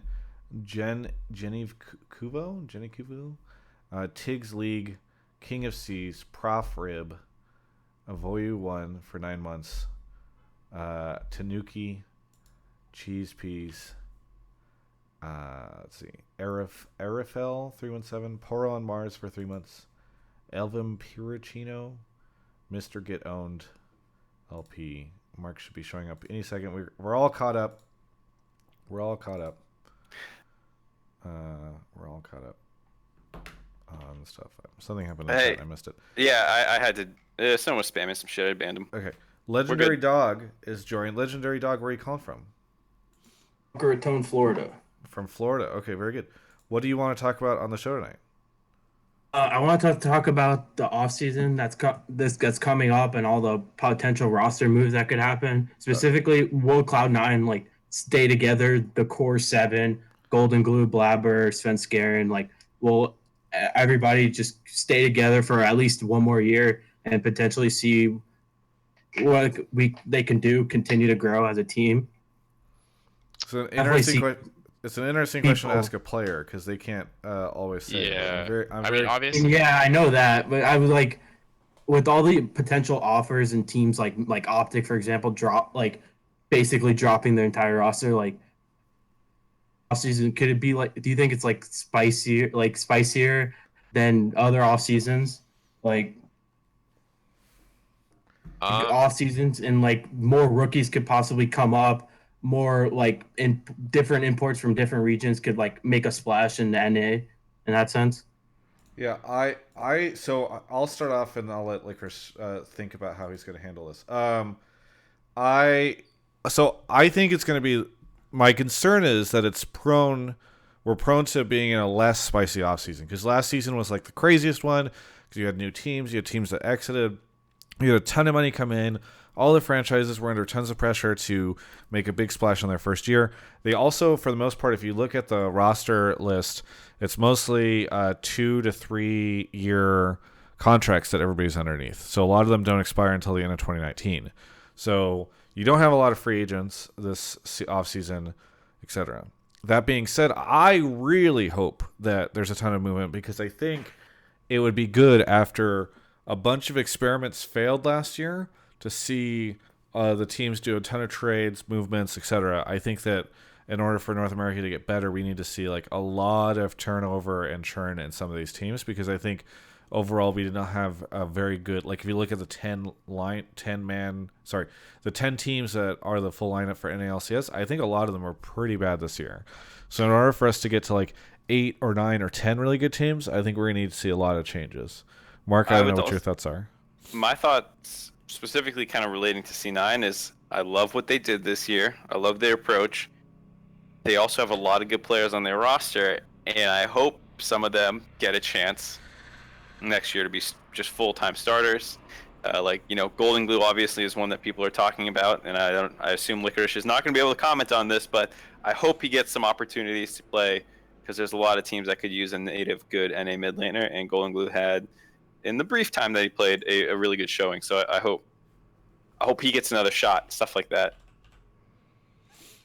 Licorice? Yeah, obviously I can't say too much. And I'm not going to speak for any of the players, obviously, but I think that Cloud9 as an org was happy with all 10 players they split, and they're going to be looking to keep as many as possible. Yeah. Okay. Makes sense. Also one more thing, specifically if let's say Worlds was able to implement the 7-man roster or something along those lines, and Golden Glue was allowed to play, do you think certain things would have been different in that sense? In the way the team and the way that the team functioned. I mean, scrims definitely would have been different because if we had more players, we would have scrimmed with more players, and then it would have just been based on how those went. More than that, like I can't really know. Golden Glue would have come in Game 3 of the Fnatic thing, smash Caps' face in, and just push to win a 5-game series with Cloud9 going to finals. Is that what you're saying, Licorice? I think that's exactly what I just said. Okay, good. Yeah, I just wanted to clarify. I wanted to make sure that's what you were saying. Last question. Wait, you had a last question. Well, no, like it's really quick. Okay. Any like other people that you didn't really know until like you boot camped out in Korea that like taught you some new things, like specifically any top laners that you played against? I mean, obviously, like this will probably come as a surprise to nobody, but the most standout player I played against was the Shy, and I mean, I think like playing against him, I mean, I lost a lot at first, but it got better, and I think I improved like mechanically a lot from just playing against him a lot. Yeah. Is the feeling mutual though? Does the Shy like you? I don't know if he even knows who I am. We were actually joking about that as a team, where I'm like, yeah, he's my rival, but he doesn't even know. He doesn't even know me. That's funny. All right, well, thank you so much, Legendary Dog, for the call. Thank you, guys. Appreciate it. Moving on, we got 3 more callers left. We might end a little early tonight, which would be okay. I'll add more people if anyone shows up. Or honestly, it's kind of a lighter week, so I don't want to push indefinitely. If we end 15 minutes early, it's not that bad. Licorice can go chill out early. All right, let's see. Mr. Get Owned, Zacharelli, Diablo Burrito, and Poro on Mars, 100 bits. Why is nobody talking about Weldon on CLG yet? Nobody's called in. People always get angry about how we don't bring up a topic, but if nobody puts it in the chat, then we don't end up doing that. Also, it's kind of hard for Licorice to talk about Weldon on CLG since he's never worked with Weldon or been on CLG. So there's a whole off-season talk about that. That's just By like the way, your opinion, man. There's a really quick question before we go to Slant. There's a question I'm seeing in Twitch chat right now, Licorice, that says, "Hey, Licorice, Zazel told me you were scrimming IG and you fell 80 CS behind the Shy in 10 minutes. Can you tell me the story?"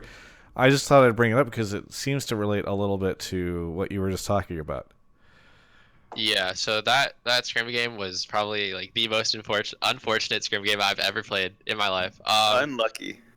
So I was playing Lissandra versus Akali, which is like we were like trying the matchup at the time, and I told this story before on my own stream, but I'll tell it again here. Okay. Did Licorice or did Zazel actually say this at some point in time, or did you?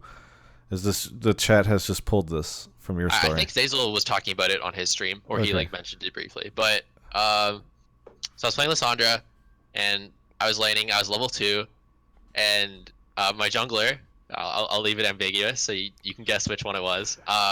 Came to gank top lane, and I was like, hey, like let's wait for my W. It's up in 5 seconds. And of course, my jungler didn't listen to me, and we went in, we tried the gank, and like it turned into like a sort of tower dive, where we were like under his tower trying to kill him, and then their jungler showed up and killed both of us, and then so we both died for free. I TP'd back to lane, died again instantly, and my wave was pushing out. And also, something we learned later, the Akali Lissandra matchup is not that great in top lane, and then I just could not play the game from that point. And at 10 minutes, it was like 20 CS to like. It's so funny to imagine what that must have looked like from the other side. The Shy's just sitting there like, what is this? Why are we doing this scrim? This is a waste of my time. People are literally inting in my lane. That's so. Funny. If you had 20 CS, this is like a level 3 turret dive, I'm guessing. We were level 2. It was like a level 2 gank, and then like he was like 100 HP under his tower, so we both flashed forward, and then their Lee Sin like flash shielded him and killed both of us. Ooh. I love how you remember this. So it's like a traumatic event. You could play it all back. You're like, he. The best part is he can blame someone else too. Yeah. So I mean, I was after the game. I mean, we were joking around a bit since it was obviously like just like very unplayable, like ridiculously like never seen anything that bad before kind of like level. So I mean, I was playing my jungler was playing me. So It's all good. Beast player in chat says IG won Worlds because they got to Smurf Scrim versus C9, which is confidence builder, dude. Yeah. That's the thing. That's what IG's like. Can we get some more of these C9 scrims? It's like we're playing Clutch or something. Yeah, Fnatic lost because they couldn't scrim C9. Yeah. Sliant, where are you calling from? Welcome to the show. Tampa, Florida. Tampa, Florida. What? This is our third Florida caller. Thank you for being a Twitch sub. I think you've been on the show before. I have. It's been a while. Last time I was here was when you guys promised to do Miami, so it's been a hot minute. That was a good time. Awesome, yeah. Well, good to see you, and nice peach emoji as your. Is that because Florida is known for its peaches? Is that why you have a peach emoji? That's Georgia. But no, it's I'm known in like 3 or 4 different Discords for what the peach emoji stands for. It's a long story, but. Sliant, let's get into the topic. Yeah. What would you like? Ironically, my topic was about the Shy, kind of. So. Okay, good. Glad I could hear. Let's go for it. Licorice's experience. But I personally thought IG was going to win the series 3-1 at least. I thought that Fnatic would win a game, but I think that Fnatic lost. I mean, also the draft. But I think that their solo lanes just were never going to beat the other IG solo lane, which is like kind of an obvious statement now. Having watched the games, but even before that, I mean, Licorice said, like I feel like even if he said that, like they towered up and they lost and whatever, but I don't think that a lot of top laners would be able to capitalize on that, like so heavily 80 CS in 10 minutes, whatever. But like if you go on, and it's hard to find stats from before the finals, but if you look at the knockout stage, like KDA, the top 8, all 5 IG are in the top 8. Which I think is a pretty like compelling stat. I think it's kind of hard to like balance that because obviously they made the finals, so that they have more, and they kind of like stomped on Fnatic, so a lot of the numbers are increased. But I think that's just like kind of insane to think about that an entire team is the top KDA. I think that like the Shy over like Whippo was great. I mean, he beat almost. I think I don't know what record it was in the EU. I don't watch it, but all I saw from like the stats and the pregame were how good Whippo was this year, and how Caps obviously has been amazing all tournament long. And Broxa was insane in the group stage. But I think that they're I think they beat IG 2 times in the group stage, right? Yep, they beat them both on the same day. Yeah, because the tiebreaker. I think that the reason that they were able to win those games, and the reason that they got so hard beat was their drafts were able to like allow like allowable losses, because I'm pretty sure in both those losses Caps got stomped also. Right. So let's slow this down a little bit, because we don't need to do hindsight analysis about the fact that Fnatic's better or worse than IG. Obviously. So I guess to rephrase your question, do you think Fnatic underperformed, or was this just what was expected to happen? I think that was expected, but I think it was like expected that like Fnatic, unless they super draft in a way that like they can lose like their solo lanes and somehow still win. I think that like the IU solo lanes are so much more dominant than Fnatic's solo lanes that like there was. So this was inevitable. The finals were inevitable, and it wasn't Fnatic just having a bad I didn't think it would be 3-0, but yeah. Okay, Licorice. Right, what was your prediction going into finals? Going into finals, so actually, after we watched IG play versus G2, I was talking to Reaper about it a little bit, and I was like, I mean, a little bit joke, like a little bit truth. I was like, yeah, I guess we play Fnatic tomorrow to find out who gets second place. Nice. But I mean, I think that like IG as a team was all really strong. I think that the KDA stat is a bit weird, because I think that like if you look at semifinals, I think like most people will agree that Jackie Love looked pretty bad and had a pretty bad performance against G2. Mm-hmm. But just through virtue of his team winning, like his KDA numbers are going to be really inflated, especially off of like 2 3-0s in a row. So I don't think that like KDA is like the best stat to look at to like determine which players played the best. And you're saying that despite the fact that KDA played such a big role in the opening ceremony. Yeah. So I got some fun stats for people, and I guess this will be my rant about Fnatic underperforming. If people didn't know, Fnatic, 3 of their players, Caps, Soaz, and Bwipo, were tied or first, second, and third. The order is Hilly, Whippo, Caps were first, second, and tied for third in deaths per game for everyone who got out of groups. So anyone who played more than 6 games. And if you go back to MSI that Fnatic played in, once again, that's pretty much true. Caps was the tournament leader in deaths. So if people don't know and didn't realize over the course of the tournament in years that Caps plays, he's really, really aggressive. And he puts a lot of pressure on people.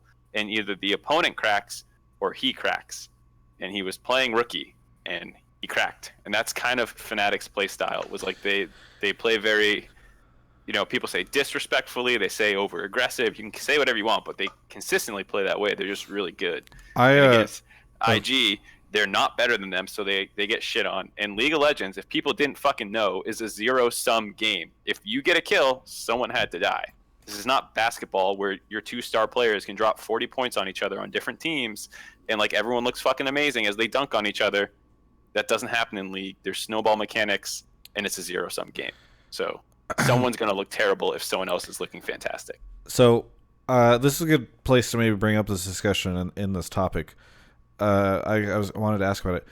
On the Shocks episode, which was I believe like episode 45 or something like that, let's say, there was a caller who called in and predicted that Caps would win the Dade Award for... He doesn't win the Dade Award. And I'm curious if Caps wins the Dade Award. Any thoughts? You can't get to the fucking finals and get the Dade Award, dude. Yeah. Who gets the Dade Award this... I don't know if there is one. Somebody from Gen G or something? Probably like all of Gen G. Korean teams. Yeah. Korea gets the Dade Award? That'd be sick, yeah. Normally we give this award to a player, but this year we're going to be giving it to a region. Congratulations, Korea, on the Dade Award. Uzi didn't even play bad. He played fine. He just didn't hard carry. We should say Mark's responding in chat. People spamming Uzi in chat. Yeah, sorry. It's in chat. I was replying to. What do you think, Licorice? Who wins the Dade Award, or what do I think about Uzi? Yeah, if you had to give a Dade Award, who would you give it to? Who would I give it to? So I mean, Caps. it has to be... It's not I don't think Caps. it's Caps. I think it has to be a Korean player, but I don't know which one I'd pick. All of them.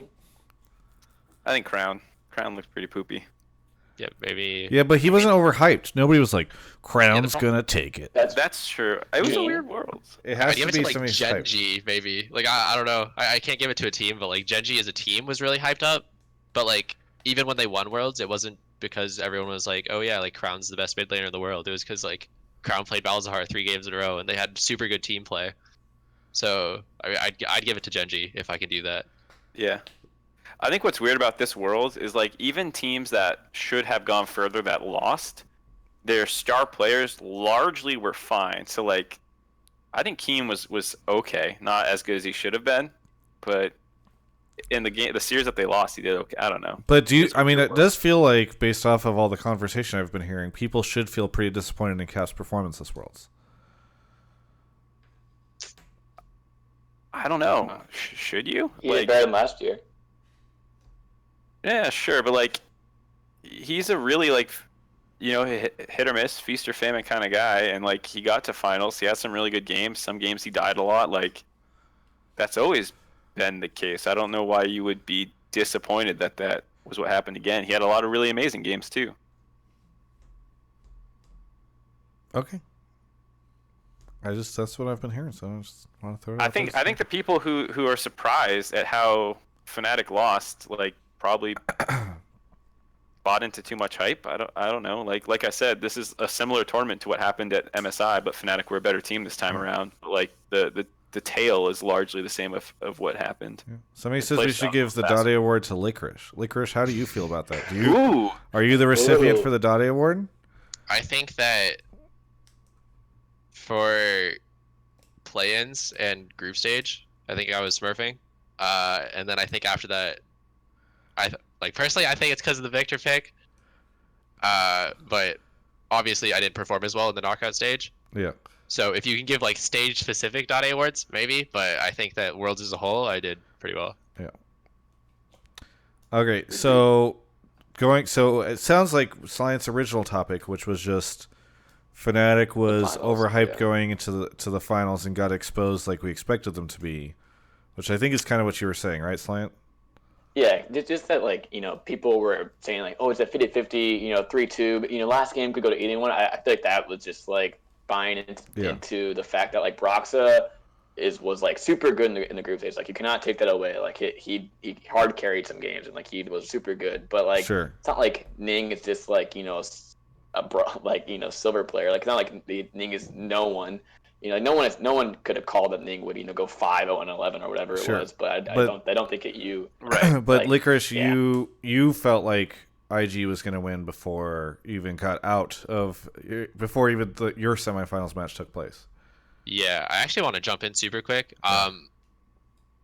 Personally, I thought from watching the semifinals games that Ning was actually like playing out of his mind even in semifinals, and not a lot of people were saying anything about him in semis.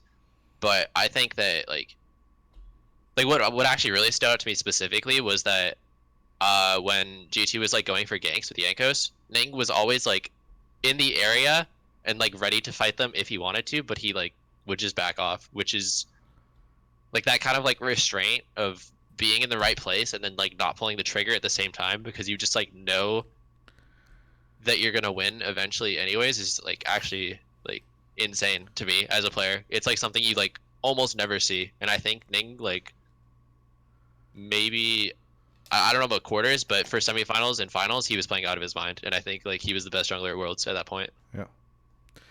Hey Slant, thank you so much for the call. No problem. Glad I could help. Yeah, Licorice favorite top laner. Have a good one. Enjoy your Florida peaches. I will not. Right, he's gone. Somebody in chat keeps spamming Frostlasher in chat keeps saying, "Can you tell Mark why did they put All-Star vote during Worlds? I didn't even know the voting was happening." This has been a weird misconception with this episode alone. Mark he's not an employee of Riot Games. He's like a freelance talent person. I'm an independent contractor. Yeah, he's an independent contractor. Mark is not in the meetings when they're deciding to announce All-Stars during Worlds. Well, and voting. By the way, no talent is in that meeting anyways. Like, even if I was a full-time red badge, red name motherfucker, I'm not in that meeting. Yeah, so you're 2 layers away from it. We don't know. Yeah. We don't know. Let's move on. We got 2 callers left, and then Licorice is free. Akatamakasama, thank you for the Twitch Prime. Poor on Mars sent another 100 bits. Brandon Manuso sent 100 bits. Killing You Guy hosted me with 5 years. Thank you. Lost Divine Hero 2 months. Hey Travis, hey Mark, and good job Licorice at Worlds. Nobody ever says good job to me at Worlds. Bell Pepper subscribe. Thank you. That's because you left before you were knocked out, dude. You just fucking quit. I knew what was coming. Okay.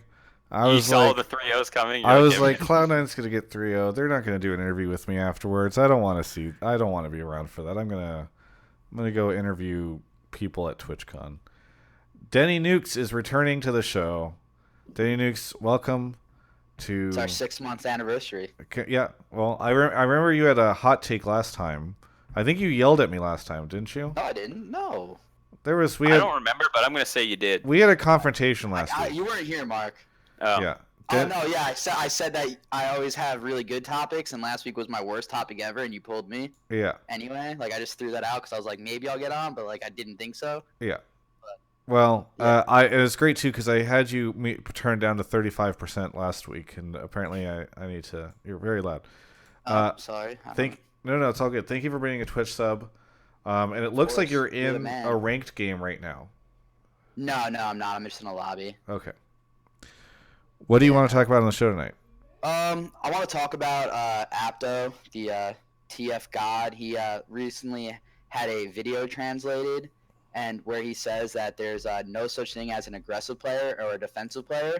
There's just better and worse player, and that and that's like a terminology that gets thrown around because casters aren't like allowed, or I guess it'd be a bad taste to just call players outright bad or underperforming. And I don't know, I just wanted to bring that up, maybe especially to Licorice, because like I feel like he's kind of a victim of this, because like you always hear him talk about like, oh, he's a carry player, he's an aggressive player, and like in reality the caster should just say he's really good and smurfing on kids in the top lane. And yeah, I don't know, just stuff along those lines. And like the meta excuses, like when people are saying like, oh, like aggressive play this Worlds was like rewarded, or like the meta shifted and people weren't prepared. When in reality, it's just like kind of making excuses for like the underperforming teams when like the best team won. Okay. I don't know if I'd agree with saying that there's no such thing as a defensive player. Because I think to clarify, just before you answer, I don't think he said that there's no such thing. like a good defensive player. Right. Well, so like I think this is also going off a translation of someone, so I'm not exactly sure exactly how clear it is, but this is the quote that is on Reddit is casters can't outright call players bad. That's why they created the term defensive player. You can't play defensive if you have a clear, wide vision in the game. Look at Ning in the final. He saw every chance he could get and committed to it. You call that aggressive? No, it's just that he saw opportunities that bad players could not. There are no lunatics at the world stage that go for an aggressive gank with a baseless assumption.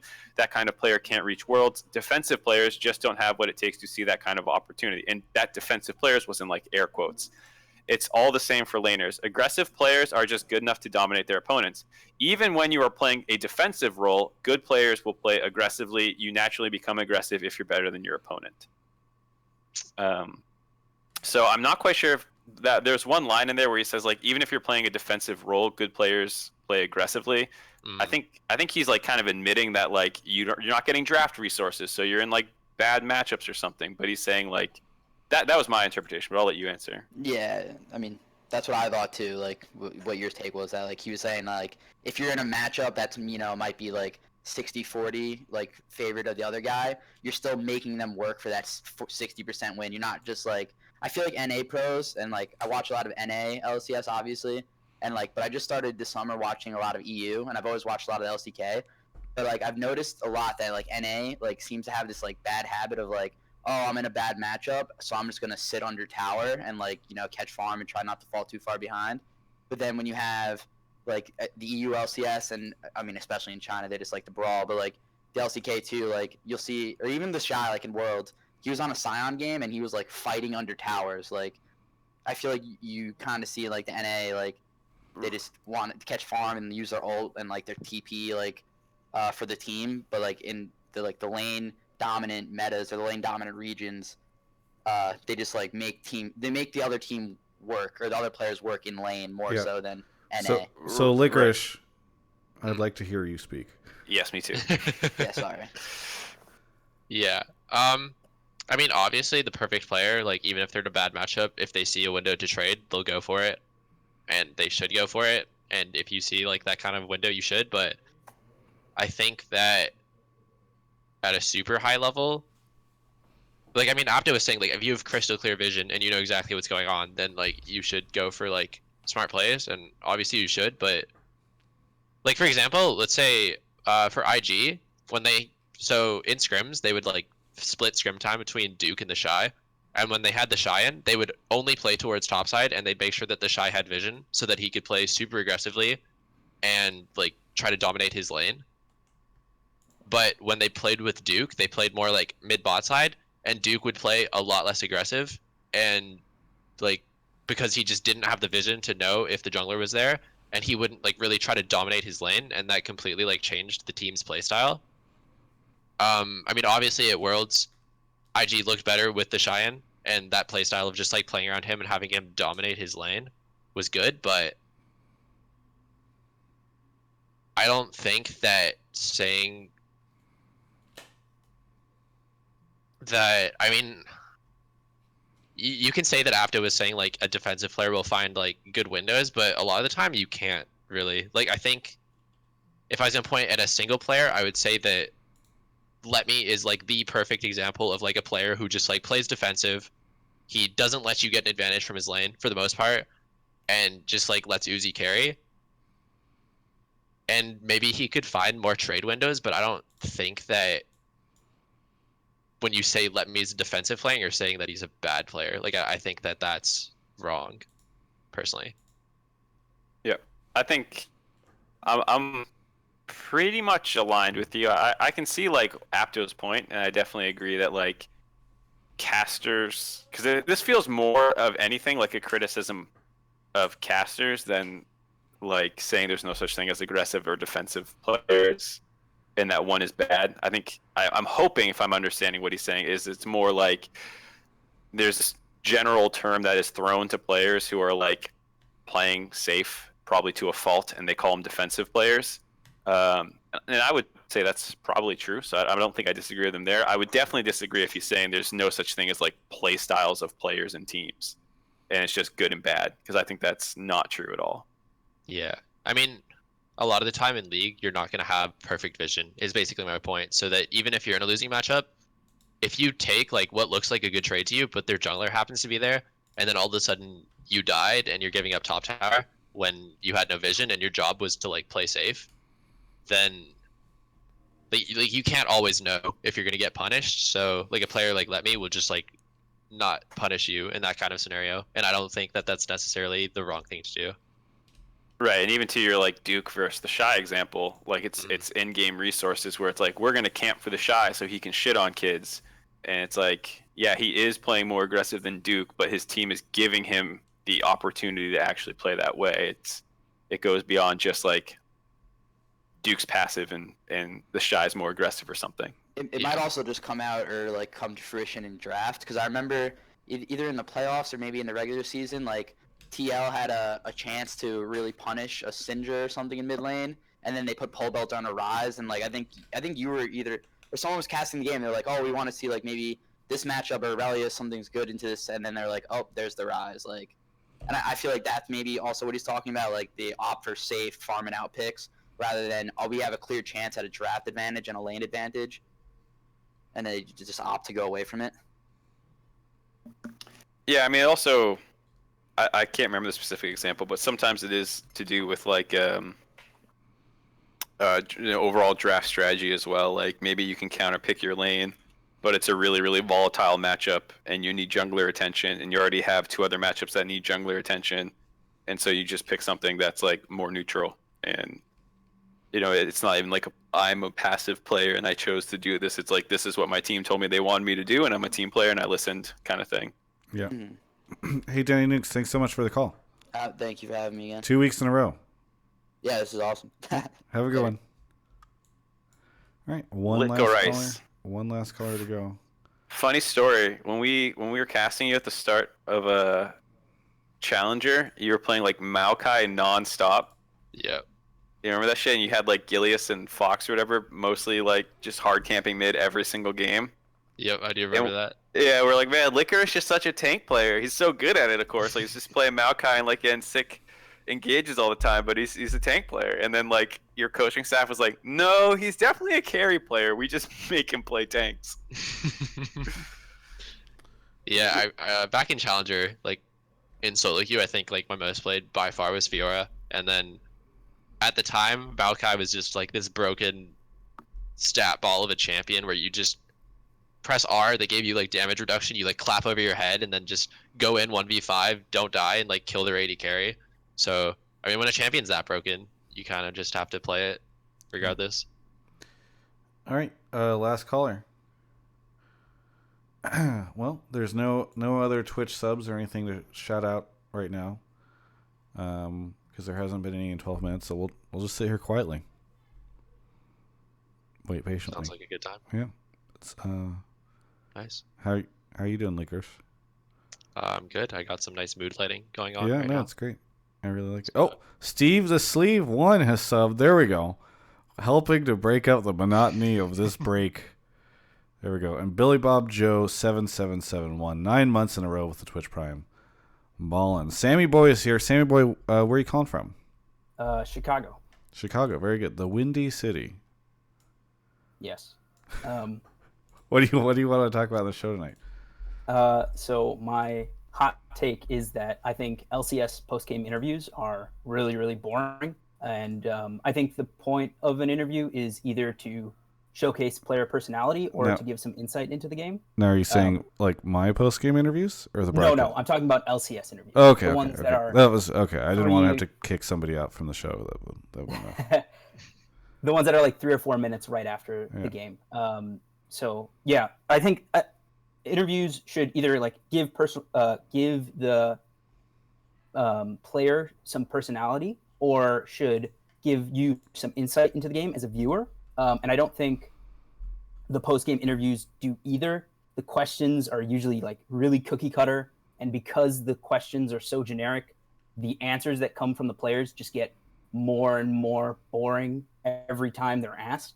And I just don't feel like they serve any real purpose. I'm not 100% sure on how to change them. I know it's kind of like a fact that the medium, like there's not that much time, so you can't ask really deep or insightful questions. But the way they work right now is just kind of, it's bland and it's kind of a waste of time. So just to hop in real quick, apparently Faker's in the chat. No, he's not. He's It's a not. fake? Someone gifted a Somebody sub to Faker. gifted a sub to Faker. And that makes them go to the chat? No, he never was in the chat. He's never been in the chat. But if you press @Faker, it shows up, which usually isn't the case if they're not there, right? Faker's in a game. Yeah, I know he's in a game. I don't know. He has 2 fucking monitors. Maybe he got gifted and he's like, "What's this shit?" and clicked in. He's not in the he's not in the list. Faker was never here. I don't believe it. Can we? I was just saying, because maybe Sammy Boy. I'm sorry. I like Sammy Boy, but you know, if Faker was around, I'm kicking everyone out. Anybody, everybody. Licorice is taking a backseat. Then everybody. Everybody's just spamming @Faker. He's in the middle of a game. Yeah. He's not here. I don't think he's here. No, I agree. I just went and looked at it. But he might be on delay, actually. Who knows how long his delay is, dude? His game just ended. Is he here? Oh, my God. Listen. Faker's Licorice, been a fan you answer the question. I'm going to AFK watch Faker's stream and see Faker's if he been pulls a this fan up. of my stream for a while. And if he's here, it's just a standard day for me, you know? I'm not surprised by it. Mark, you don't have any thoughts on the It was to Licorice. He's the one who gets interviewed. Licorice, do you think that the post-game interviews are boring and don't do enough to promote you?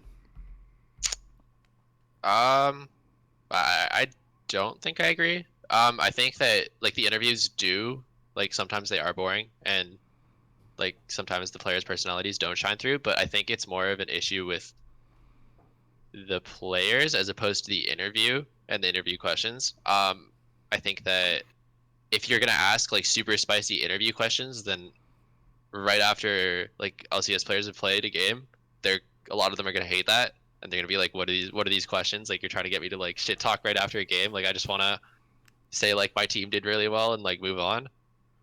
So I think that it's more like on a player. Like if they want to have like more spicy interview questions, I think usually like Avali is around backstage. She does most of the interviews.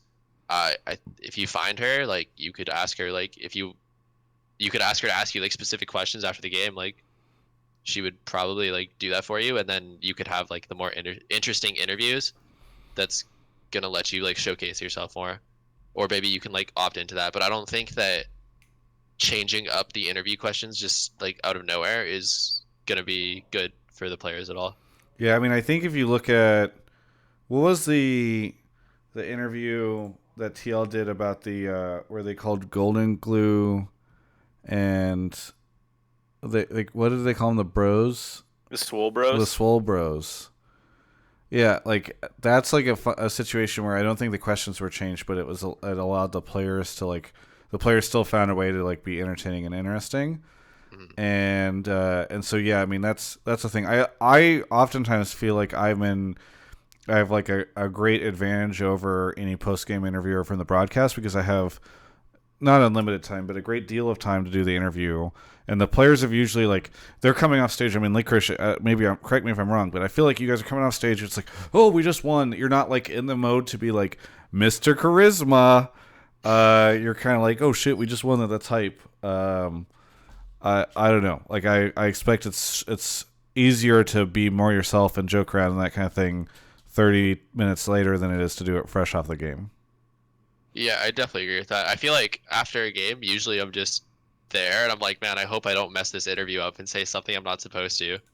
More than like I'm like trying to come across as like charismatic or funny or anything. I'm just like, yeah, I hope I don't like bomb this interview. And then that's kind of like how I go into it. And then I don't think I've bombed an interview yet, so yeah. I'd say I've done pretty well, but I think that's how most players probably look at it. So I'm not sure how you could go about fixing that, but I don't think it's on the like interviewer side of it. Yeah. Mark's webcam. Mark went to the wrong webcam and he doesn't care. No, it's just not registering my webcam because Skype sucks. And I'm too lazy to fix it on the last caller. Sue me. Oh, apparently Faker the hasn't tuned in stream yet. hiccuped. I don't know why the stream hiccuped. That's weird. Spectrum. Yeah, I've just been watching Faker, and he has not watched us. He's playing a ping pong game. Okay. Do you have any thoughts on this, Sam? For Sammy Boy? I somewhat agree that sometimes it's like, generic questions are like, how do you feel after that win?